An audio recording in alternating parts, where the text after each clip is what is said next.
एक दिन हार के माँ ने मीरा को गोद में लिया, पूरे दिन चिल्लाती रहती है, ये तेरे बैठे कमरे में मुरली हाथ में लिए, त्रिभंग लली, ये जो स्वरूप है, ये गिरधर, यही है तेरे बींद। स्वरूप देखा ठाकुर जी का और माँ ने कह दिया यही है तेरे बींद। तो मीरा के चित्त में ऐसा विश्वास प्रगाढ़ हो गया कि यही है मेरे बींद और कोई नहीं।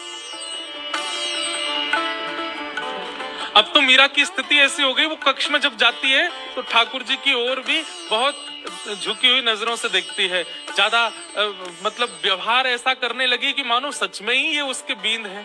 संतों से कथा सुनती है और चित्त में ठाकुर जी के प्रति संबंध का प्रगाढ़ विश्वास कर चुकी मीराबाई धीरे धीरे प्रेम लक्षण भक्ति में प्रकट होने लगी। एक दिन एक संत का आगमन हुआ और वे अपने प्रवचन के समय अपने बगल में ही अपने गिरधर गोपाल को विराजमान करके प्रवचन कर रहे थे और छोटी सी मीरा, उनको एक ही चीज की प्रतीक्षा होती थी पूरे दिन की, माँ मुझे सत्संग में लेके कब जाएगी।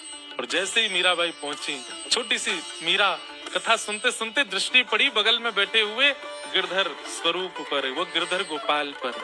अपलक नेत्रों से केवल ना प्रवचन सुन रही है ना महाराज जी को देख रही है, वो तो उनके ठाकुर जी को अपलक नेत्रों से देख रही है और बीच बीच में मानो जैसे नेत्रबंद हो जाते हैं और उसको कुछ ब्रजमंडल जैसा दिखने लगता है। उसको कभी कभी वर्षा दिखती है, कभी कभी गिरिराज जी धारण करके ठाकुर जी खड़े हैं और एक गोपी चरण से लिपट करके रो रही है। ऐसा दृश्य उसके चित्त में आने लगा, मानो अपने पूर्व जन्म की स्मृतियां चित्त में प्रकट होने लगी।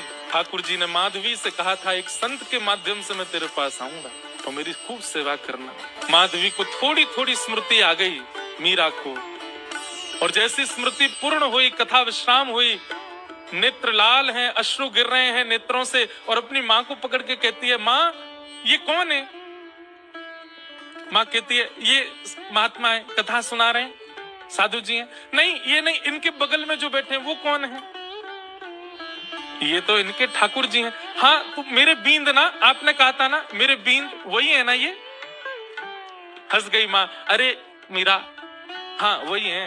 तो मेरे बींद आ तो गए माँ, अब मेरा ब्याह करा दो। अरे अभी तेरी उम्र नहीं है मीरा, तो मैं बड़ी हो जाऊं तब करा देना, पर तब तक मेरे बींद को घर में ही रख लो, मैं इनको पास में रख लूं अपने।